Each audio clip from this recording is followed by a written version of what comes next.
As the bear got closer on the trail, her head getting bigger and bigger, her eyes kind of burning yellow, her mouth agape. I didn't realize at the time that this would be one of the last things that I would ever see. My eyes, that it would burn itself into my psyche. It's something I would see kind of over and over again in dreams and, just throughout the day, every day, for months, weeks, months, even years to come. Bears are nothing to be trifled with. Unfortunately for Dan Bigley, his encounter with a grizzly bear in 2003 would change his life forever. The bear clamped down her jaws around the top half of his face, permanently blinding and disfiguring him. The bear bit down with so much force that his skull bones disintegrated into dust and his life changed forever. So how did he go from lying there at death's doorstep to sitting down for an interview with us? Well, it involved 13 hours of surgeries, a little bit of romance, and a few words that changed the course of his life. The day it happened, it was, one of these beautiful summer Alaskan days where the sun's shining late into the evening. This is not a very remote area at all. It's right just off the highway, so lots of fishermen about and stuff like that, but also lots of fish and therefore lots of bears. Anyway, we had made it all the way back to virtually no more than 2-minute walk from where the trailhead is when all of a sudden my dog Maya lets out a little growl, and it was just enough to kind of pull us out of our conversation, make us look up, and sure enough, on the trail about 30 feet in front of us was a large brown bear. We had lots of different bear encounters, and this one was very different from the very beginning. I mean, she sort of flips around to face us, stomping her feet, huffing, puffing, hair stood on end. And so my friend John and I, we stood close. Experts say that making yourself appear as big as possible is an effective way to scare off a bear. And for a moment, it looked like that worked for Dan and his friend, but that moment didn't last very long. In, just a matter of 10 steps or something, the unimaginable happened. And that is that directly in front of us, the brown bear came ripping around the corner wildly, and in just a flash was upon us. Oftentimes there's, bluff charges, but this voice was just saying, this is real, this is really happening, you need to do something. As the bear got closer on the trail, her head getting bigger and bigger, her eyes kind of burning yellow with fury, her mouth agape. I leaped off the trail to the left, hoping that she would pass by, but before I'd even hit the ground, she had hold of my leg and yarded me out of the bushes. I remember hearing this kind of miserable, kind of pathetic sounding scream and kind of being shocked when I realized that was coming from me. At this point, Dan was fading in and out of consciousness. He was dragged down the trail and into the woods. His friend John was calling his name, but as Dan tried to reach out for help, he angered the bear even more, leading the bear to knocking him unconscious again and pinning his shoulders. And I just remember hearing her breath, sort of the power of her breath as she was grunting, huffing, kind of growling.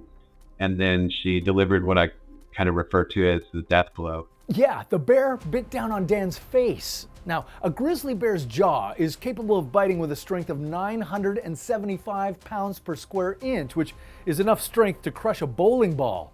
When this bear bit down on Dan's face, one of the bones that broke was the palate, which holds the brain up in its cavity. That meant Dan's brain herniated down into his sinus cavity and was exposed for 4 days before they could go in and begin reconstruction. The next thing I was aware of was in kind of this foreign place, and I immediately became aware of the fact that there was no pain, there was no fear or terror. Kind of in that moment, I realized that I was at a crossroads where I felt like I had a choice to make. And on one hand, that there was the choice to just let go of life, and it felt like that would be just real easy, just to say, okay, this is it, and it's all over. And then on the other hand, there seemed to be a much more difficult choice to try to fight to hold on to life. When he got to the hospital, Dan was placed in a medically induced coma. Doctors spent nearly 13 hours flushing out the wounds and removing the bear saliva, extracting sticks, debris, and dirt. Sadly, he lost both of his eyes, and his face had to be reconstructed from a titanium mesh scaffolding. Unfortunately, the extent of his injuries was so great that the surgeries he'd need for recovery simply couldn't be performed in Alaska, so Dan was brought to UCSF Hospital in San Francisco. Fortunately, he survived, but his road to recovery was just beginning. But not every bear attack victim is that lucky, and what usually distinguishes the survivors from the dead is being prepared. So subscribe to our channel today for more survival tips. It was time to figure out how to move forward with my life and figure out kind of what's next, and it was just before I was about to check out of the hospital when a nurse came up to me and told me what an inspiration I was. I was really taken aback at this point. I was not ready in any way, shape, or form or prepared to be an inspiration for anybody else. And so the way I internalized that was kind of an angry response. And I remember thinking, I can't remember if I said this out loud, but I remember thinking at least that, geez, well, I'm so glad that this is working out so well for you. I'm so glad that the worst thing that ever happened to me is working out so great for you. Honestly, something hit me with the way that I reacted to that, to where I didn't like the way that I reacted to that. It was at that moment when Dan realized that he couldn't just continue through life feeling sorry for himself, that he could still have a bright future ahead. In fact, his decision to be the man he is what led him to finding romance in spite of his injuries. There was this crazy thread to this whole story, which was that I've been kind of seeing this girl on again and off again for about a month. Of course, the last thing I told her the morning of was, hey, I'll call you when I get off the river.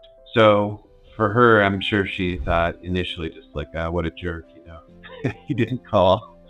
So there I am, in the hospital one day, kind of thinking about everything that happened, and it hit me oh, what about Amber? I couldn't speak at the time. My jaw was wired shut, and I was breathing through a tracheotomy. And so when I was writing everything down, and I wrote down to my family members that were there, I was like, oh, where's Amber? And they managed to reach her, and, she came down to the hospital one day, and, she's kneeling there on the floor in front of me with her arms up on my legs. And I just remember thinking, what do you say to somebody in a moment like this? It was clear to me I wasn't in a place to be in a relationship at that time. And so Amber and I kind of, set each other free, so to speak. I certainly didn't expect her to stay with me. I mean, I'm sure, it was extremely overwhelming for her and obvious that we just weren't in that place. And so we said our goodbyes and off I went.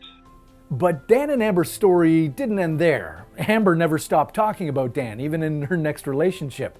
From there, Dan set about moving forward with his life. He got his master's degree, focused on his mental health work and his recovery. And about a year later, Dan and Amber went to her cabin in Alaska, where the couple decided that this time they were going to give the relationship a shot. And now Dan and Amber are married with kids. Anyway, fast forward to today, about 14 years later, and I'm now the president and CEO of Denali Family Services, where we serve about 175 kids at any given time, and employ about 100 staff that are doing the work of our mission to support the mental health of kids and families. So couldn't be more grateful for the opportunity to sort of have a second swing at life. You know what I mean? Dan Bigley is an inspiration to us all, and we can't thank him enough for taking the time to speak with us. If you want to hear stories from more real-life bear attack survivors, well, stay tuned here on How to Survive.